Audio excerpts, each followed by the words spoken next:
Good morning, class. I am Andrea A. Ayapana. You can call me Teacher Andrea. And I'm Kim Hazel A. Casanova. You can call me Teacher Kim. I'm Pamela Rosa Cuestas. You can call me Teacher Pam. I'm Aubrey C. Esguerra. You can call me Teacher Aubrey. And we will discuss the lessons Food Preservation. Good morning, class. Good morning, ma'am! Andrea! Before we officially begin our lesson today, let us take a moment to pray. So everyone, please stand up, bow your heads, and let us put ourselves in the presence of the Lord. Please bow your heads and let us pray. Dear Jesus, please show me how to spend this day sharing your love in every way. Help me to be kind to everyone, to play and laugh and have lots of fun, shining your light and giving your grace, sharing your joy with a smile on my face. Angel of God, my guardian dear, to whom God's love commits me here. Ever this day be at my side, to light and guard, to rule and guide. Amen. Hiraya!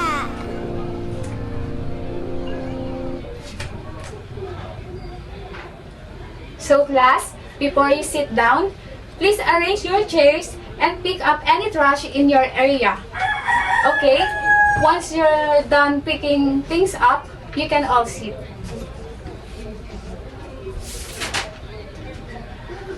Since everyone is seated, now let's take attendance. When I call your name, please raise your hand and say present. So, Daphne, Present! Pami, Present! Kimi, Present! Shane, Present! Aaron, Present. Frederick, Present. May, Present! Sela, Present! Hazel, Present! Andra, Present! Aubrey. Present! Very good. I'm glad everyone is here today. And I hope we can maintain this level of attendance every class. Is that okay, class? Yes, ma'am!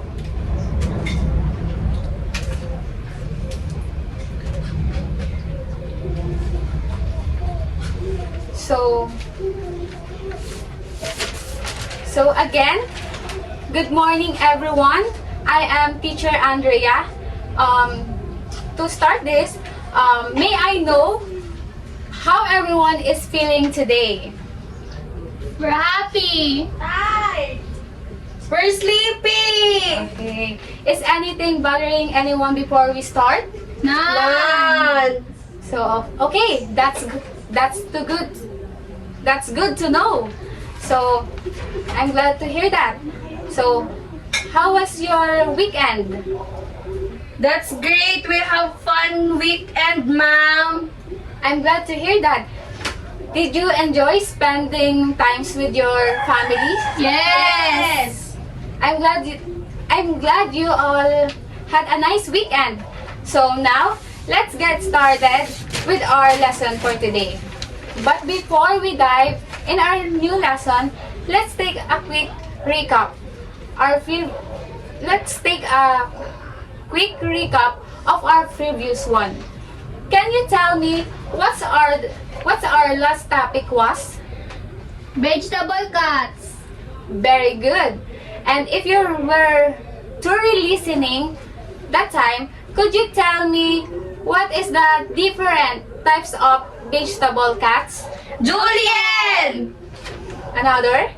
Batune! Another? Miripwa! Paysan! Okay, very good. Everything you all said and remember is correct. Very good. Keep it up.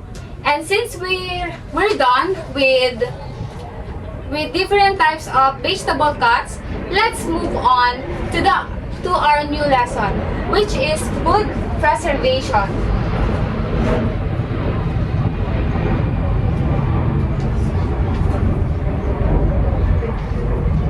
But before I explain it to you, I have a question for you.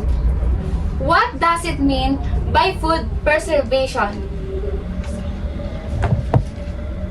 Anyone? Yes, Daphne? Food preservation is the process of treating and handling food to stop or slow down spoilage and prevent foodborne illnesses. Very good. Another? Okay, Hazel? Food preservation involves using various methods to maintain the quality, safety, and nutritional value of food over time. Very good. Since everyone know and familiar what that food preservation means, can you give me one word that describes food preservation? Storage, Another? Processing. Another? quality, Another? Sustainability. Another? Convenience. Okay. Everything you all said is correct. Very good. So, let's all give ourselves a giant clap. So, repeat after me. 1, 2, 3. 1, 2, 3. Aba, ayos. Okay? 1, 2, 3. Go! 1, 2, 3. 1, 2, 3. Aba, ayos! Okay.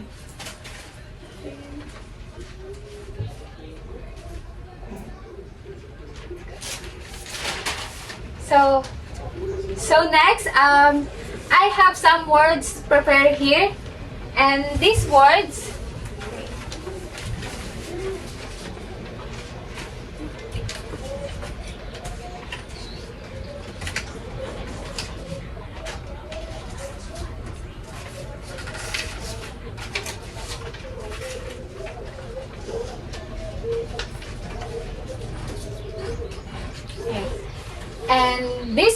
and these are some words you may encounter during our discussion. And it is important for you to be familiarized with this word. In your understanding, what are the purposes or goals of preservation, food safety, fermentation, shelf life, or pasteurization? Anyone? Daphne? preservation is the act of keeping something safe from decay to prevent deterioration. Okay, very good. Pamela? Ma'am, fermentation is the breakdown of substances by microorganisms. Hazel? Ma'am, pasteurization is a heat treatment that kills harmful microorganisms in food and beverages. Anyone? Food safety practices are implemented to prevent any potential health risks. Okay, last, Sela? Ma'am, shelf life is how long food remains safe and good quality. Wow, everything you all said is correct. Very good. So let's give ourselves a round of applause. So now, let's move on to the main discussion. Today, we'll be talking about food preservation. So, here's the objectives. By the end of the lesson, students will be able to. So, Hazel, can you read objectives? First, identify the common methods of food preservation. Second, demonstrate the basic steps in preserving food. And last, value the importance of food preservation in reducing food waste and ensuring food safety. Okay. So, what is food preservation?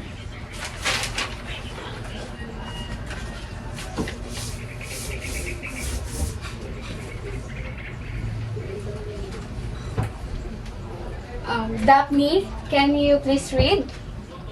Food preservation consists of the application of science-based knowledge through a variety of available technologies and procedures to prevent deterioration and spoilage of food products and extend their shelf life, while assuring consumers a product free of pathogenic microorganisms. It is the maintenance of safe and nutritious food for an extended period of time. Okay, thank you, Daphne. So, food preservation uses scientific knowledge and various techniques to prevent food from spoiling and extend its shelf life. Involves methods that stop or slow down the growth of microorganisms that cause food to decay and become unsafe to eat. Ensuring the food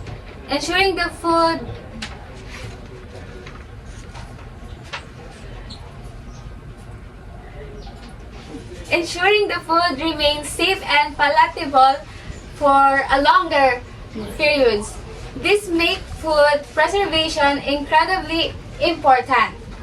Food preservation is all about keeping food safe and nutritious for longer. By serving food, we can enjoy a wider variety of food year-around. So, reduce waste and ensure access to safe and healthy meals. Did you understand? Yes! And now, we will move on to the methods of food preservation that will be discussed by Teacher Kim. Good morning, class. So, after knowing the meaning of food preservation, we shall proceed to the next topic, which is the type of food preservation methods with their example, starting with drying. Andra, can you please read the entire slide? Drying is a time-honored method of food preservation by reducing water content. This technique prevents bacterial development. Using this technique, meat and fruits can be stored extensively long. So, when we say drying, it is a process that removes water from food to prevent spoilage, which prevent bacteria and mold from forming, and it helps the food staying longer. Example of drying are fruits like raisins and fish like this. Next is smoking. Daphne, can you please read the entire slide? Smoking. Food is prepared by smoking, subjecting it to the smoke from burning wood to prepare, flavor, and preserve it. Most of the time, meats and fish are smoke cured because the smoke has antibacterial and inhibitor properties. It must be noted that smoking increases cancer risk when used as one of the ways of preserving food. Okay, thank you. So when we say smoking, it is a way of preserving food that involves exposing it to the smoke from burning wood or other materials. The smoke provides flavor, helps to dry the food, and includes substances that slow spoiling by preventing bacterial development. Example of smoking are fish and meat, and this is our example of smoking. Next is freezing. Miss Asha, can you please read the entire slide? Freezing. One of the easiest, most practical, and speediest method for preserving fresh vegetable is freezing. Food deterioration is decreased by freezing because the very low temperatures hinder the development of dangerous germs. Okay, thank you. So the third one is freezing. Freezing is a way of preserving food by dropping the temperature below freezing, which prevent the growth of bacteria. By freezing food, the water inside it turns into ice, which prevent bacteria and mold from forming, and keeps the food safe for a long time. Example of freezing are vegetables and fruits. So this is our example of using the mixed vegetables. Next is salting and pickling. Miss, what's your name? Andra po. Andra, can you please read the entire slide? Salting and pickling. Meats lose moisture when they are seasoned. Pickling involves preserving food by submerging it in a salt solution, soaking in a vinegar, or using oil. At 20% concentration, salt kills microorganisms and prevents their growth. So next is salting and pickling. So salting is a method of preserving food that uses salt to soak out moisture and reduce bacterial growth. Salt dehydrates food and provides a condition in which germs cannot survive, which extend the food shelf life. Example of salting is this one, which is the salted egg. While the pickling, when we say pickling, it is a way to preserve food in which food is soaked in a brine or salt water or vinegar solution, usually flavored with spices to avoid spoilage. The acidity or saltiness produces an environment that limits the growth of harmful. So example of pickling is the cucumber pickling and the garlic pickling. Next is fermentation. Miss Daphne, can you please read the entire slide? Fermentation. The lacto-fermentation process transforms a food's carbohydrates into lactic acid. It a naturally occurring preservative that prevents development of dangerous bacteria. Beyond benefits for preservation, it raises the nutrient content and the food's digestibility. Okay, thank you.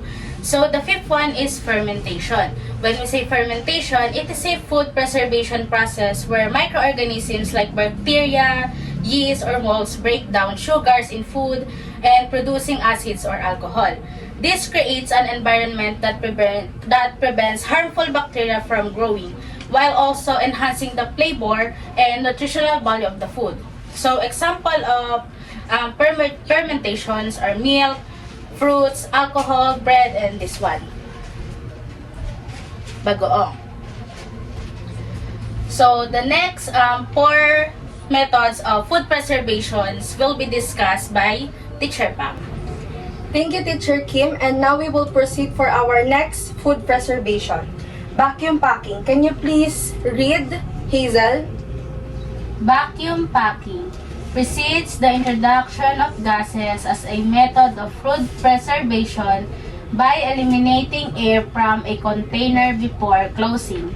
Its primary functions is to eliminate oxygen from the goods by bringing the packing material into intimate interactions with the food. Lack of oxygen prevents the growth and survival of microorganisms. So, imagine sucking all the air out of a bag of chips. That's what vacuum packing does. It removes oxygen, which slows down the growth of bacteria that causes food to spoil. Think of those perfectly sealed vacuum pack meats at the grocery store. Like this one. So, this is the example of vacuum packing in food preservation, and not only meat, but also ready to cook food, fruits, and vegetable can be vacuum packed. And now, the next food preservation method is canning. Can you please read, Erica? Canning food has been preserved by canning for approximately 200 years. When food is canned, all the germs are eliminated by boiling it in a can or jar before the container is shut. The food in the can doesn't deteriorate since it is entirely sterile. So, imagine sealing food in a time capsule.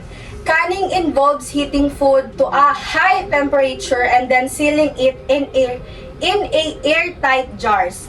This kills bacteria and prevent from growing. Think of those jars of delicious jams, pickles, and fruits. And this is the example of canning. So, nata de coco. So, where else do we commonly see this? Anyone? Yes, Hazel? Salad. Okay, salad. Another. Daphne? Beans. Beans. Okay, another. Erica? Halo-halo. Yeah, that's right. Halo-halo. All of your answers are correct. So, in the delicious, refreshing halo-halo, you can see this and buy this at the grocery store. And in addition to this, canned good can also be included because their shelf life can last for 1 to 2 years. And next, food preservation. Can you please read Miss Ariana? Sugaring, similar to pickling. Sugaring is a technique of food preservation. Sugaring is filling food with pure sugar after drying it first to Desiccate. desiccate it. This sugar might be crystalline, like a table or raw sugar, or a thick liquid that is heavily sweetened, like honey, syrup, or molasses. Okay, thank you. So, it's like a sweet magic trick. Sugaring involves adding sugar to food to create a high sugar concentration, which makes it difficult for bacteria to grow. So, the example of sugaring is those sugary preserve like jams and jelly. So, this one. Jams and jelly or even dried fruits. And I have here a strawberry jam. This is a strawberry jam. Perfectly fair for your floppy and soft bread. So next, the last food preservation method is pasteurization. Can you please read, Miss Elaine?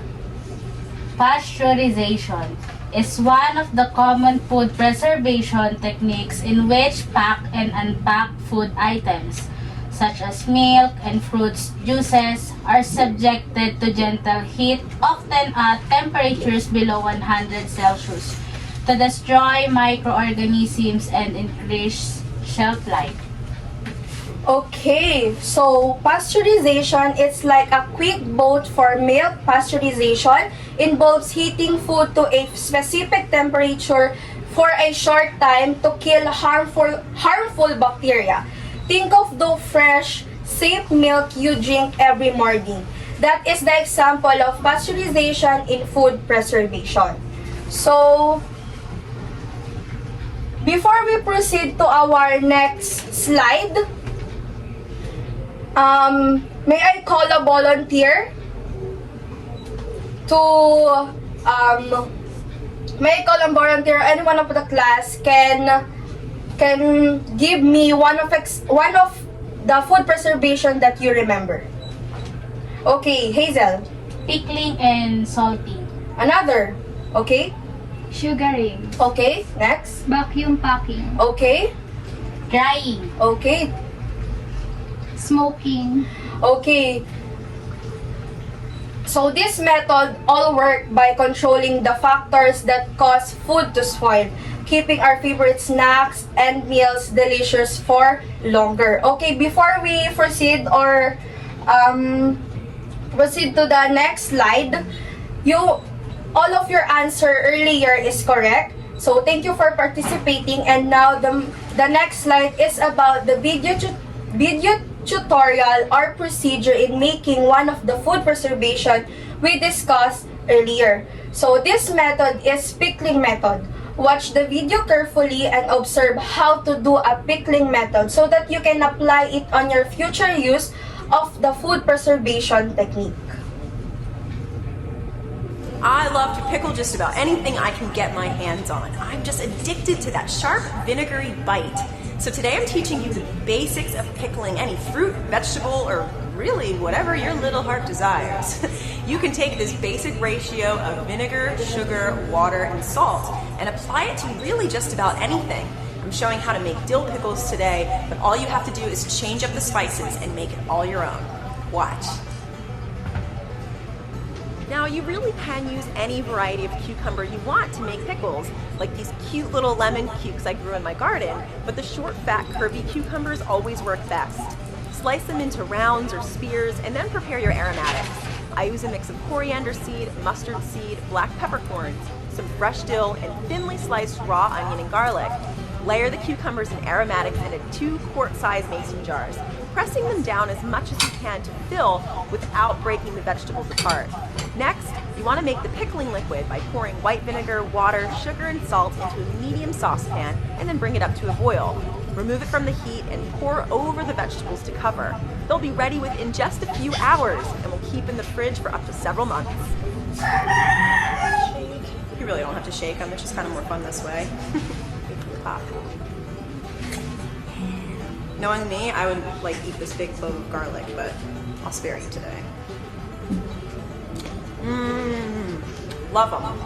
Also try and switch up the ratio if you want. This is what I've found to be the perfect combination that works best for me, but you might like yours a little bit sweeter, a little less acidic, or maybe even a little bit saltier. I don't know, it's not my pickle, you make it the way you want to.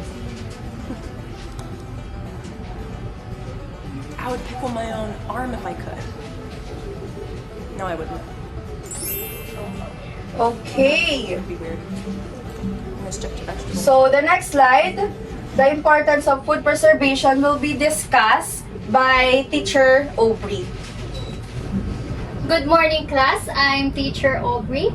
And before we proceed with the next topic, we will have a short review.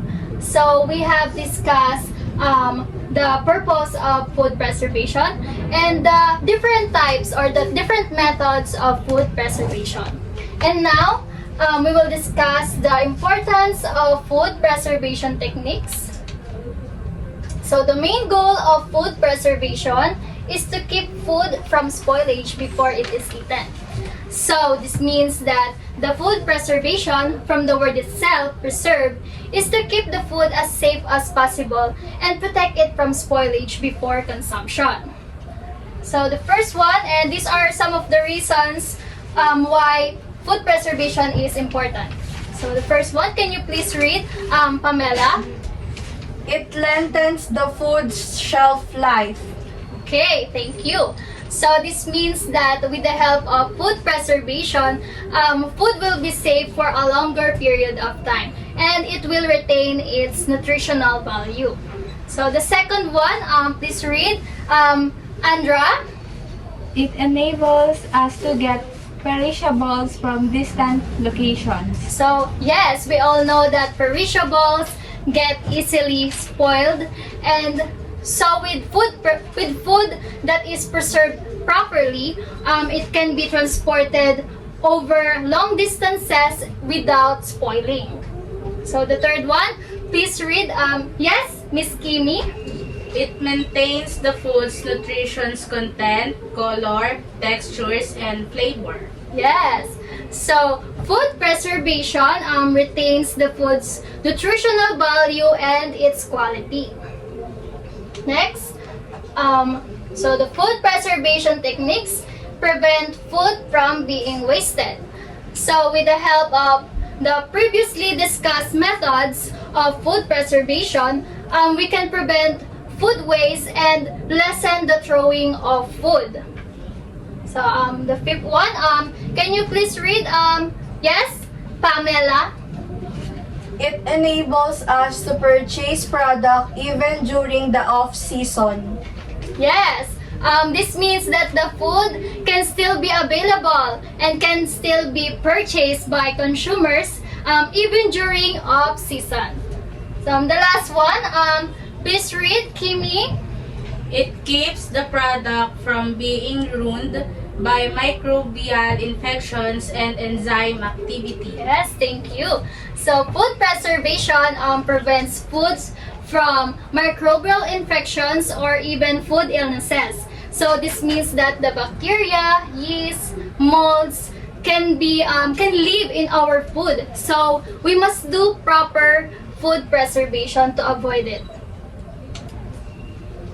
So for our takeaways, consuming rotten or spoiled food can cause commonly occurring food poisoning. To avoid it, food preservation methods increase the shelf life of food so that humans can consume it for a long time.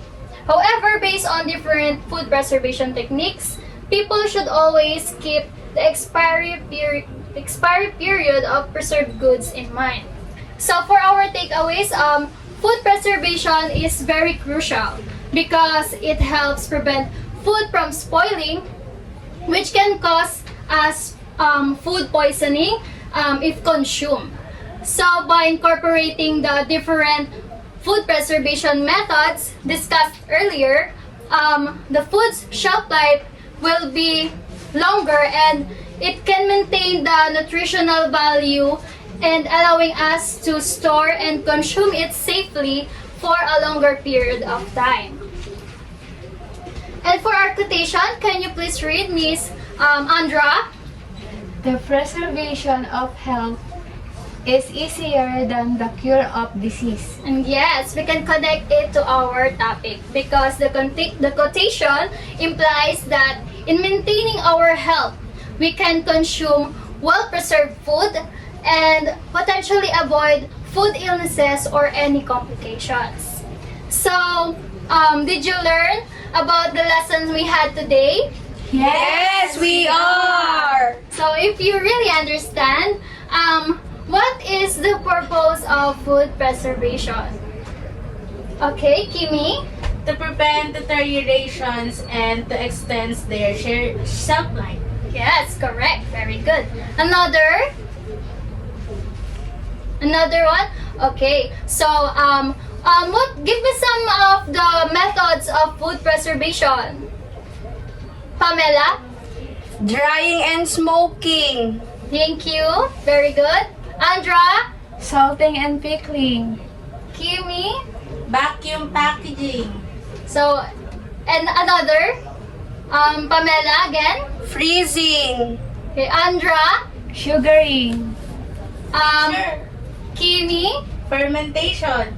Andra? Pasteurization. Pamela? Canning. Yes, all of your answers are correct. So, I think you learned enough from our discussion. So, we will have a word group task. So, you are going to be divided into groups with 5 members each. And then you will choose one food preservation method and you will explain it in your own words.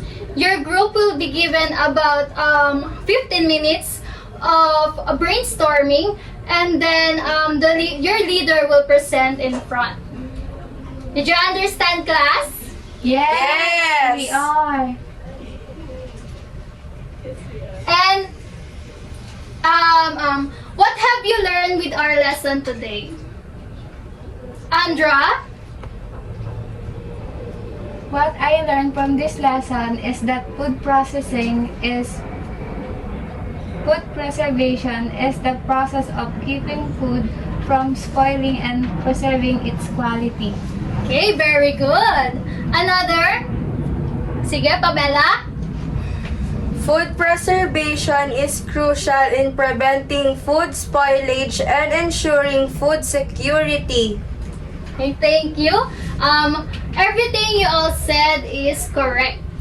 So, I think you learned from the lesson we discussed today. Before we proceed, Teacher Pam will proceed with the evaluation and will give you a quiz. Okay, we are done to our lesson proper and now we will proceed for our assessment. So, direction, read the question below and answer it correctly. Write your answer on a 1/4 sheet of paper. Okay? Bring your 1/4 sheet of paper and your pencil. 1/4, Ma'am. Yes, in a 1/4 sheet of paper.